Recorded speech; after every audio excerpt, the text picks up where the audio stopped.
ADO 34 was the car for the 70s that the midget should have been.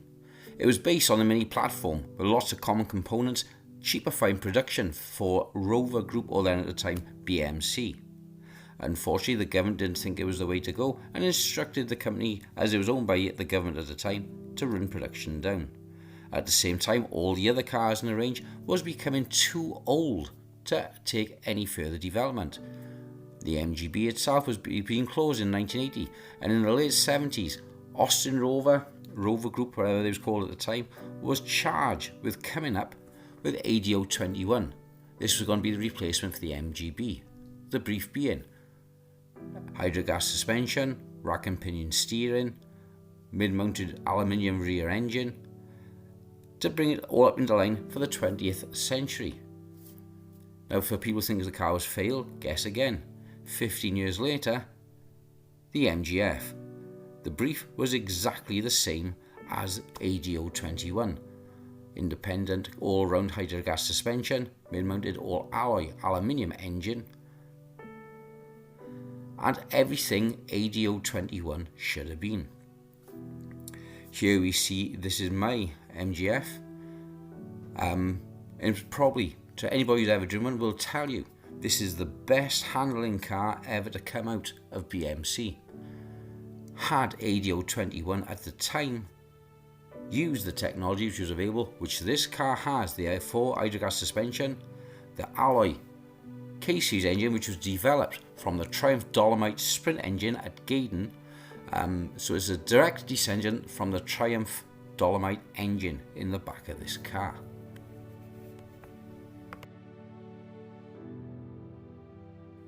I'm getting ahead of myself though. We're going to go back now to the A35, which Donald Healey saw the potential in as a small sporty car, taking away the body, adding lightness and improving performance, very much in the Colin Chapman ideology. Austin Healey brought out the beautiful midget and the bug-eyed sprite, or frog-eyed sprite, whichever the size of the Atlantic pond you were from. As you can see here, it was a gorgeous little car. It was a fast car. Anybody who watched Goodwood Festival Speed will see how amazing this little car handles. It was the forerunner of the Mini. Do you see where we're going? So the midget went into production with the sprites, producing the Spridgets, which stayed in production through the late 60s, 70s, and came drawn to a close in the late 70s as parts was drying up. The engine would no longer, A-Series engine would no longer meet American emissions, so the Triumph 1500 engine was used.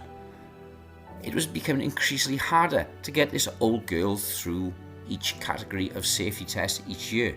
Different back ends were added, round arches, squared arches, some had creases in the rear hangers, etc. from poor welds. So it was all work to be done in the car. So during the late 60s, BLMC looked to their stock to see what they could do, and that's when their attention turned to the Mini Cooper. It was one of the best little cars, and it was outselling everything in Britain at the time, and also proved itself on the rally scene.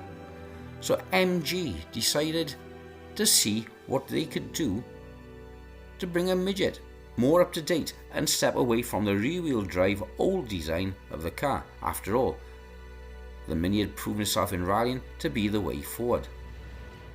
The car chosen was the basic Mini. It could be used in van form or car form. It gave it the longer wheelbase which it needed from the Mini van, and this is what was eventually taken for ADO 34.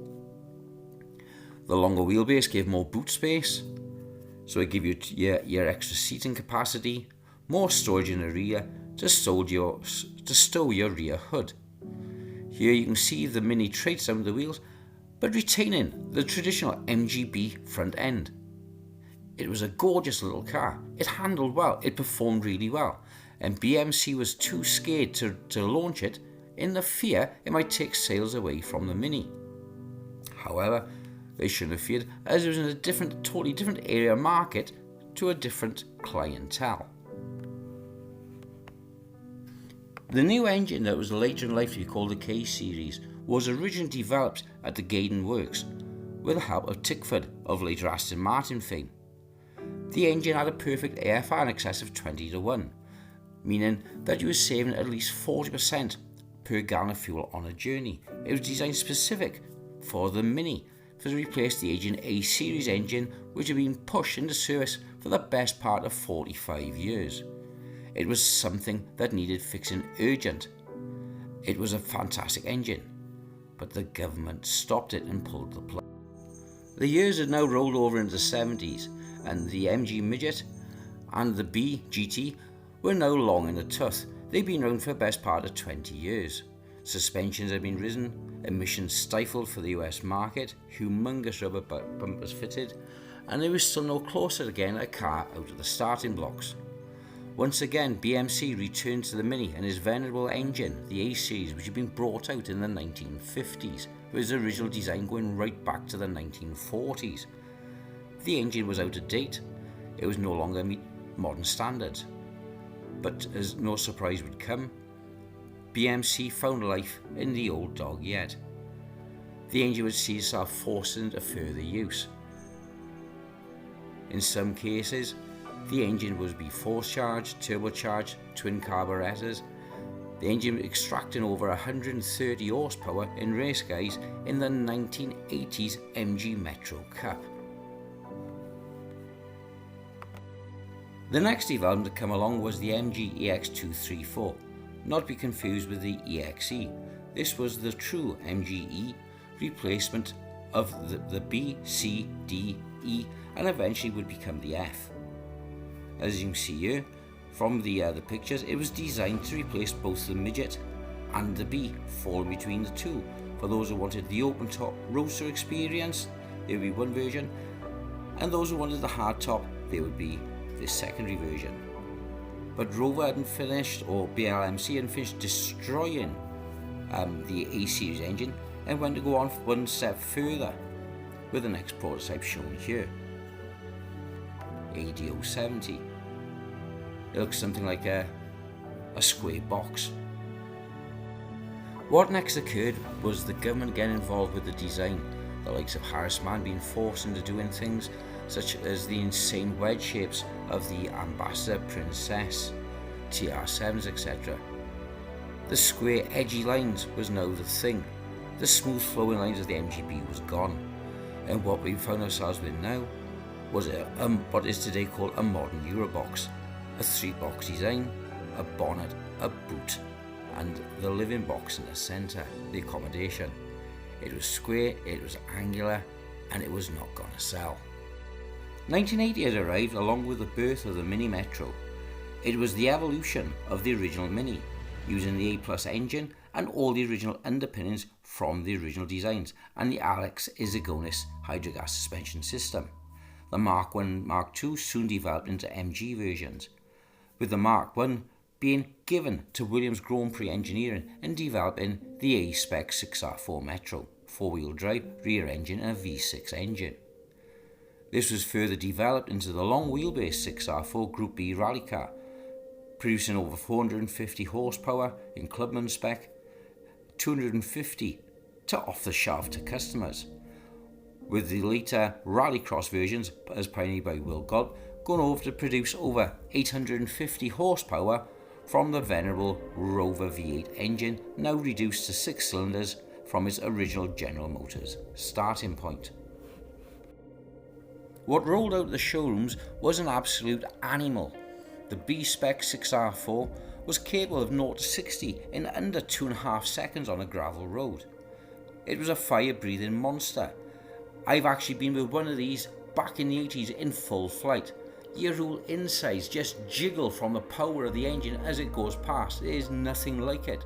When you see a 6R4 in full beast mode and going for it, there is not another car like it on this planet will match the intensity of the 6R4. Those who have driven them will tell you it is an absolute handful to drive. Only the most experienced drivers can drive one.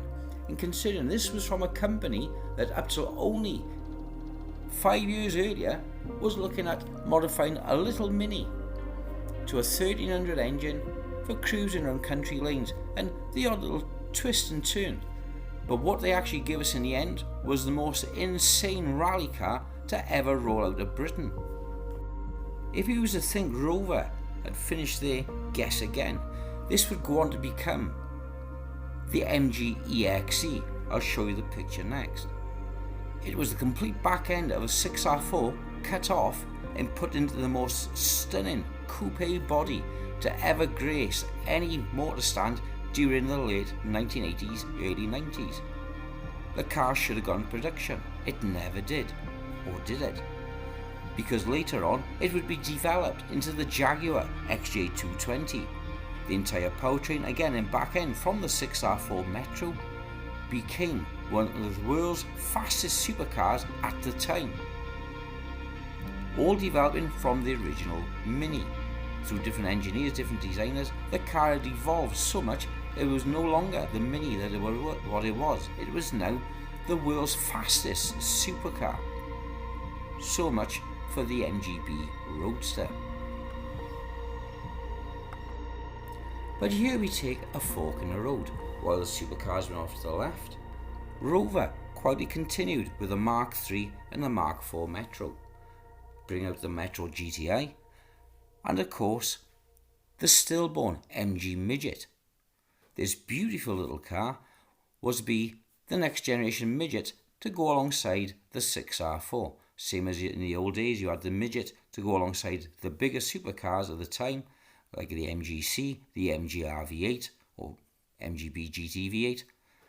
It was to be the little family car which they've been crying out for decades.